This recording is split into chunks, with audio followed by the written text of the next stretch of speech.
A ver, pensemos en esto. ¿Se puede imaginar una ciudad con dos almas en guerra?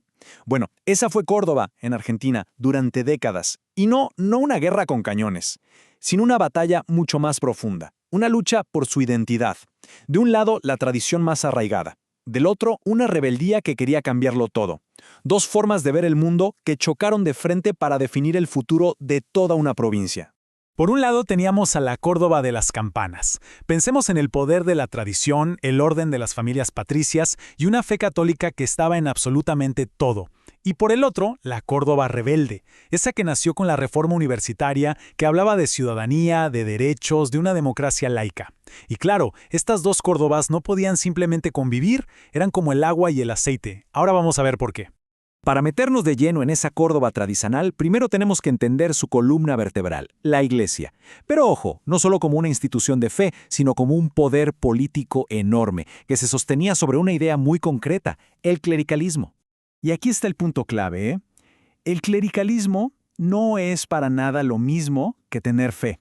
Es la búsqueda activa, militante, de que la doctrina religiosa se convierta en ley, en la norma para todos, que influya directamente en el Estado y en la vida de cada persona, sea creyente o no.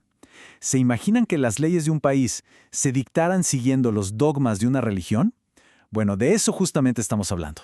Y esto no se quedaba en una simple idea abstracta. No. El clericalismo cordobés tenía una agenda muy clara. Se oponía de frente a casi todo lo que sonara a moderno. La democracia liberal, el poder del voto popular, las nuevas ideas políticas. Su gran proyecto era uno, la nación católica.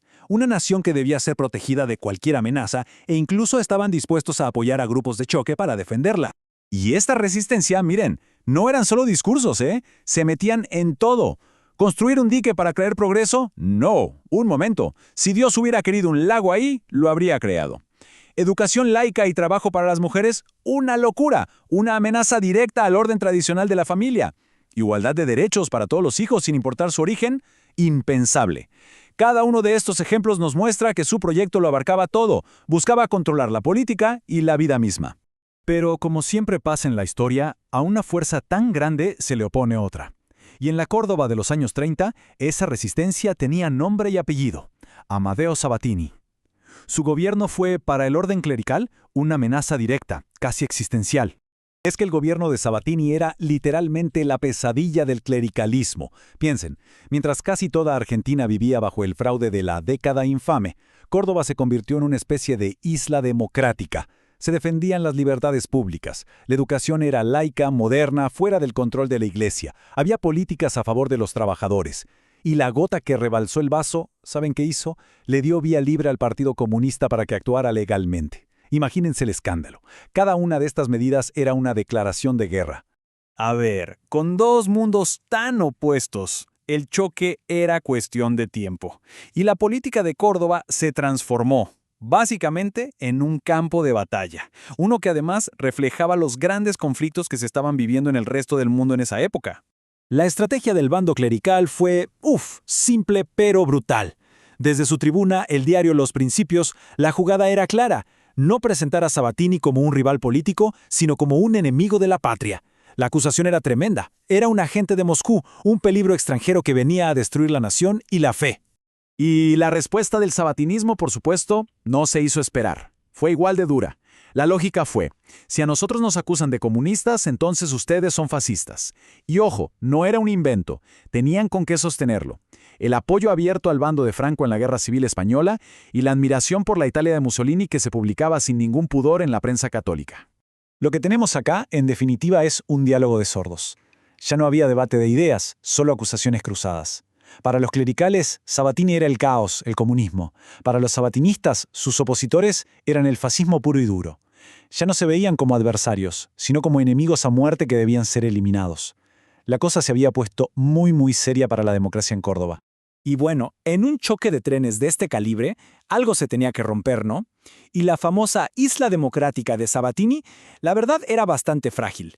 Cuando los vientos políticos cambiaron en el resto del país, su proyecto no aguantó. La victoria en esta batalla iba a ser para las fuerzas conservadoras.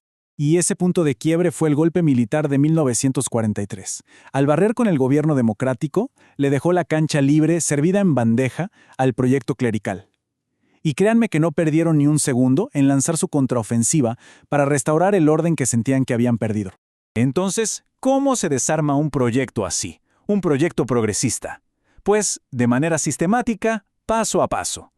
1. Se interviene el Consejo de Educación. Se toma el control. 2. Afuera todos los intelectuales que pensaban distinto, como Sobral o Taborda. Y 3. El golpe de gracia, el símbolo final. Un crucifijo en cada escuela para que quede bien claro quién manda ahora. La batalla por la mente de los jóvenes, que era el corazón del proyecto de Sabatini, estaba perdida. Pero, como siempre decimos, la historia nunca es blanco o negro. Y esta cita de la historiadora Gardenia Vidal nos deja pensando, ¿no? Es que este bloque clerical no era una sola cosa. Era una mezcla, una amalgama compleja de discursos e intereses. A veces hablaban de justicia social y otras veces de un nacionalismo a ultranza. Entender esta lucha por el alma de Córdoba, al final, es comprender que las fuerzas que nos moldean casi nunca son tan simples como parecen a primera vista.